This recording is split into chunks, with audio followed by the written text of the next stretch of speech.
Emiten terafiliasi konglomerat Prayogo Pangestu PT Petrosi Tbk atau PTRO mengumumkan pengalihan saham antar anak usaha di internal perusahaan. Sekretaris perusahaan PTRO, Anto Broto, menyebutkan pengalihan ini mencakup 51% kepemilikan PT Petrosi Infrastruktur Nusantara atau PIN. Berikutnya pemirsa, emiten jasa pertambangan PT Petrosi Tbk atau PTRO mengumumkan restrukturisasi internal di lingkungan anak usahanya. Pengalihan saham senilai 2,55 miliar rupiah ini disebut untuk memperkuat fokus bisnis dan sinergi operasional perusahaan. Emiten terafiliasi konglomerat Prayogo Pangestu PT Petrosi Tbk atau PTRO mengumumkan pengalihan saham antar anak usaha di internal perusahaan. Sekretaris perusahaan PTRO, Anto Broto, menyebutkan pengalihan ini mencakup 51% kepemilikan PT Petrosi Infrastruktur Nusantara atau PIN di PT Lintas Kelola Bersama atau LKB kepada PT Petrosindo Investama Sinergi atau PIS. Nilai transaksi tersebut mencapai 2,55 miliar rupiah. Manajemen menegaskan langkah ini merupakan bagian dari restrukturisasi internal tanpa mengubah pengendalian akhir perusahaan. Tujuannya untuk menyelaraskan portofolio bisnis masing-masing entitas anak, khususnya dalam mendukung penguatan dan pengembangan bisnis jasa pertambangan. Perusahaan meyakini pengalihan saham ini akan memberikan dampak positif terhadap kinerja melalui optimalisasi sinergi operasional antar entitas.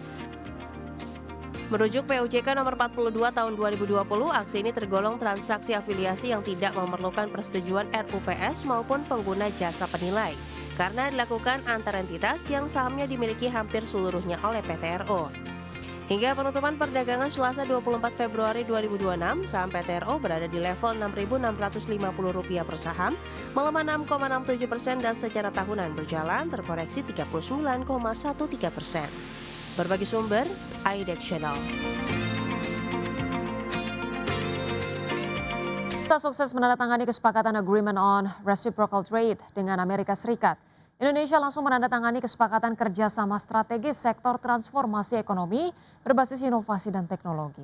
Melalui Badan Pengelola Investasi dan Antara, kemitraan serius terjalin bersama dengan ARM Limited untuk pengembangan industri chip sektor otomotif.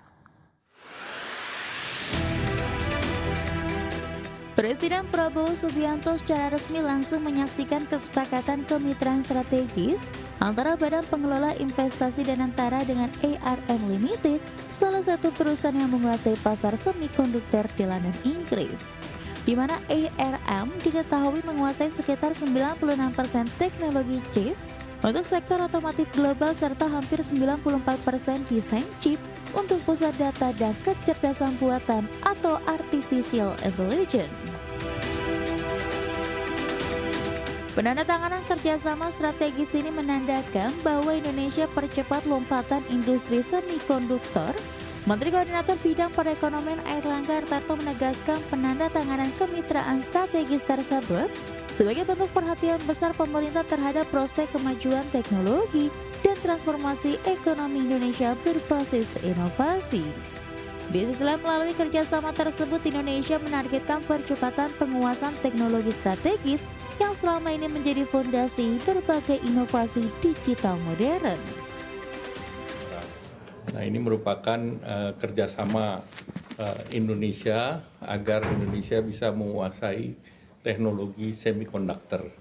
Dan ARM ini adalah salah satu perusahaan yang menguasai pasar semikonduktor, terutama untuk dari segi desain. Jadi ini yang paling hulu daripada industri semikonduktor itu sendiri. Dengan kerjasama ini diharapkan Indonesia bisa melakukan pelatihan terhadap 15.000 engineers kita di dalam ekosistem ARM agar mereka bisa menguasai teknologi chip design. Dan rencana kerjasamanya dilanjutkan kepada generasi selanjutnya dari semikonduktor atau chip. Menko Airlangga menambahkan bahwa kerjasama ini merupakan upaya untuk memperkuat penguasaan teknologi nasional secara mandiri, melengkapi agenda besar pemerintah dalam membangun ketahanan pangan dan ketahanan energi nasional. Dari London, Inggris, tim liputan IDEX Channel. Pemirsa, terima kasih Anda masih bersama kami di Market Buzz. Emiten Grup Astra PT Astra Grafia Tbk membukukan kinerja yang solid sepanjang tahun 2025. Didorong oleh kenaikan pendapatan, laba bersih perseroan yang tumbuh 32,22% secara year on year menjadi 270,61 miliar rupiah. Emiten Grup Astra PT Astra Grapia Tbk membukukan kinerja yang solid sepanjang tahun 2025.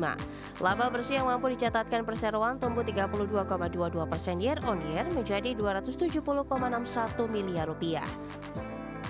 Melansir laporan keuangan tahunan, perseroan membukukan pendapatan senilai 2,99 triliun rupiah pada tahun 2025 lalu. Kinerja itu mencerminkan pertumbuhan 6,40% year on year dari 2,81 triliun rupiah pada periode yang sama di tahun 2024. Bertumbuhnya pendapatan perseroan terutama didorong oleh segmen solusi teknologi informasi yang mencatatkan pendapatan bersih senilai 1,65 triliun rupiah pada periode Januari hingga Desember 2025. Torehan itu bertumbuh 15,38% year on year dari 1,43 triliun rupiah pada periode yang sama di tahun sebelumnya. Presiden Direktur Astra Grapia, Hendriks Pramana, mengonfirmasi bahwa pertumbuhan pendapatan yang dialami perseroan terutama disebabkan oleh kinerja positif dari segmen solusi teknologi digital. Pasalnya segmen solusi dokumen justru susut dari 1,43 triliun rupiah pada 2024 menjadi 1,39 triliun rupiah pada 2025. Berbagi sumber, IDEX Channel. Ya, pemirsa, menyusul putusan Mahkamah Agung yang membatalkan tarif global, Donald Trump memperingatkan negara-negara mitra agar tidak meninggalkan perjanjian perdagangan yang telah disepakati dengan Amerika Serikat. Trump mengancam bagi negara yang bermain-main bisa menghadapi tarif lebih tinggi, bahkan lebih buruk dari kesepakatan sebelumnya. Presiden Amerika Serikat Donald Trump memperingatkan setiap negara agar tidak meninggalkan kesepakatan perdagangan baru dengan Amerika Serikat menyusul putusan Mahkamah Agung yang membatalkan tarif daruratnya. Trump menegaskan negara yang bermain-main bisa menghadapi tarif lebih tinggi, bahkan lebih buruk daripada kesepakatan sebelumnya. Ultimatum tersebut disampaikan Donald Trump dalam postingan terbarunya di platform Truth Social. Trump menyatakan meski pengadilan membatalkan tarif berdasarkan Undang-Undang Kekuasaan Ekonomi Darurat Internasional, ia tetap memiliki wewenang untuk mengenakan tarif melalui undang-undang lain dengan cara yang lebih kuat. Ia juga menyebut kemungkinan pengenaan biaya lisensi baru untuk mitra dagang namun tanpa memberikan rincian lebih lanjut. Ketidakpastian seputar tarif dagang ini mengguncang pasar keuangan seperti yang terjadi di Bursa Wall Street yang ditutup melemah di awal pekan. Dolar Amerika Serikat juga tercatat melemah terhadap euro dan yen. Adapun selanjutnya, jalan untuk kesepakatan perdagangan Amerika Serikat tetap abu-abu. China mendesak Washington membatalkan tarif. Uni Eropa menunda persetujuan dan India menunda pembicaraan dagang yang dijadwalkan. Berbagi sumber, IDEX Channel.